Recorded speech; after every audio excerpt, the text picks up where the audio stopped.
Okay, we'll leave that press conference from the Supreme People's Court and introduce our studio guest now, Wang Chengguang, who is a law professor from Tsinghua University. Thanks for being with us. Well, it's an interesting press conference because these online rumours, or the subject of online rumours, has certainly been gaining a lot of attention in the local media over the past couple of years.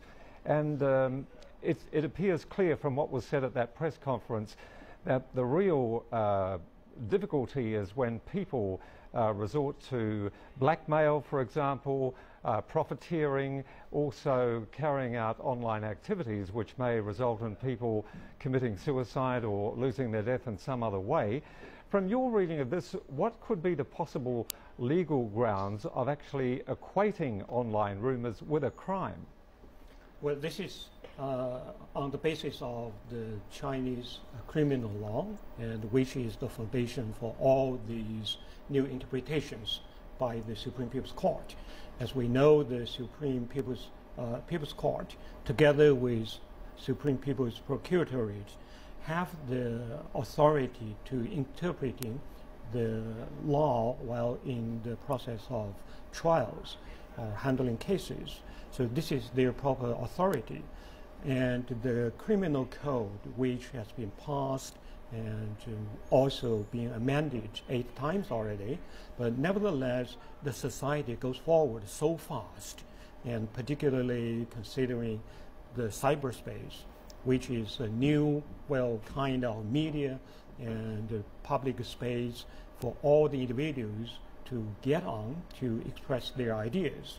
And needless to say that this is a positive progress, but nevertheless, along with all these changes, there are some negative impact created by some of the people who do not pay their self-respect and also respect to the others and to the society by spreading some rumors or fabricating some of stories. This actually seriously hurt the people's interest and also disturbing social order. In such a situation, the criminal code will be quite late to amend it. So the Supreme People's Court comes forward and to give interpretation of the existing criminal law, trying to incorporating this kind of activities into the category of crime. So I think this is a very good move, and trying to catch up with the social development, and also to provide much more detailed interpretation of how to apply criminal law into the cyberspace activities. Well, these various cases which do crop up, I'm curious to know what kinds of defamation cases should be settled by the police or through the public courts. Well, the original, let me say in this way, the current criminal law stipulates that the liable could be self-started or initiated lawsuit as a criminal case. But nevertheless, except in serious labeling cases, the police and prosecutors will not get involved, but the people, the victim, will start the case by themselves. But the new interpretation certainly expanded the scope and also give very clear definition of what is seriousness in relating to the libel cases. So in this way, the police and prosecutors and also the court will initiate some of the libeling cases, and if they fell into the category of seriousness described by this new interpretation. All right, many thanks indeed. We'll come back to you later on. That's Professor Wang Chengguang, who's from Tsinghua University, Professor of Law there. Well, over the past 10 years, China has made remarkable progress in combating cyber crimes.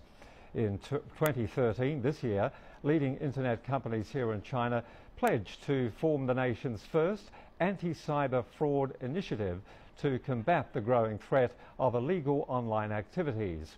And this came about after a call on June the 18th from the Ministry of Public Security, which reiterated the importance of enhancing cooperation between the private sector and law enforcement agencies. Here's a look back at the internet safety status as it was in 2000. Savvy internet users stepped up their online hacking campaigns more than a decade ago. Back in 2000, Yahoo.com, then the world's second largest commercial website, was hacked.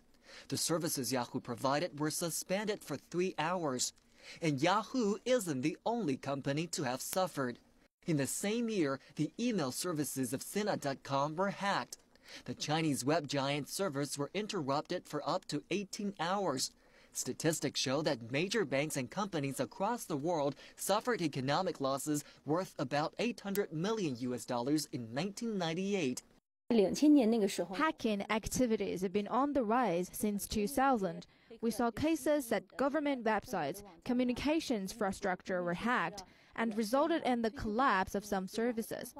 Countries should make efforts to counter those activities and make sure that the web is safe. By 2012, China had 564 million internet users, and the government has made efforts to combat cybercrimes. According to Chinese law, those who deliberately attack communication systems by making and transmitting computer viruses or other destructive programs have violated laws.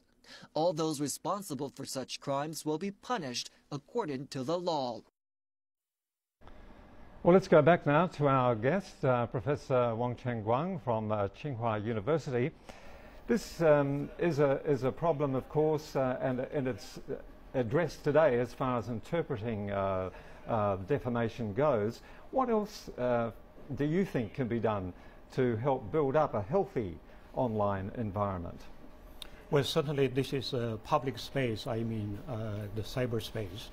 And everyone get into the cyberspace should be well behaved. Namely, they should participate following certain procedures and the law. Apparently, before this interpretation, besides the current criminal code, there are very few clear definitions concerning what is right, what is wrong, what is legal, what is illegal. So I think the judicial interpretation gives the further clear interpretation. And certainly next step, we would like to see the faithful enforcement of this new interpretation on the basis of current criminal law.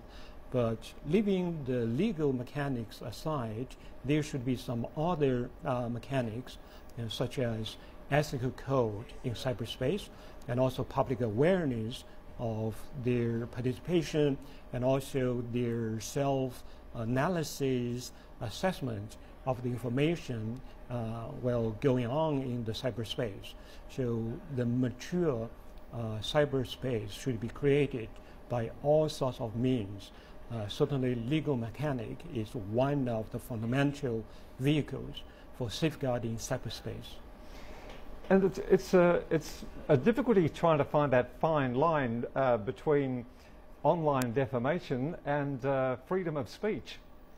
Yes. That's a hard one, right, isn't it? Right. This is really very hard line to be drawn. I think this common question in almost every country. And this is a new field, and what is the clear line should be drawn on one hand to protect the freedom of speech. Particularly, cyberspace has played quite a major role in anti-corruption campaign in China.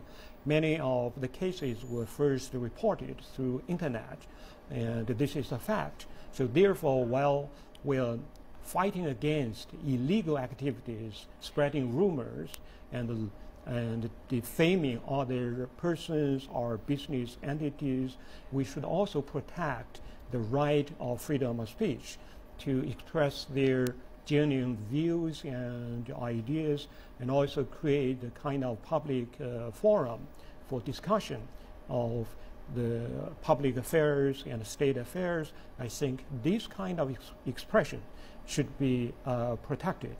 I'm glad to see the new interpretation on one hand drawing a clear line and seeing very serious punishment and criminal punishment for the crimes. On the other hand, it tries to, by giving this clear line, to protect the freedom of speech, and particularly protecting people who are reporting some criminal suspects, particularly corruption cases.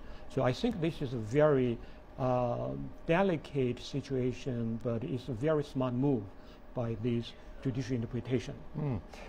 Do you think that the Supreme Court move today is likely to generally affect the online community? Do you think they've got reason to be worried or scared? Or is it just something that people can understand? I mean, you know, who wants to be out there committing these crimes? If they do, well, not just in China but any country, they stand that risk, don't they, of having broken the law and of being found out and action taken to punish them? Yes.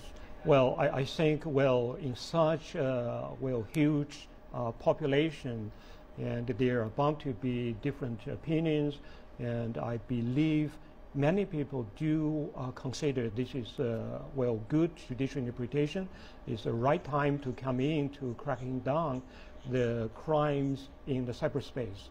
And also there are some concern by some people, and this new interpretation may hurt freedom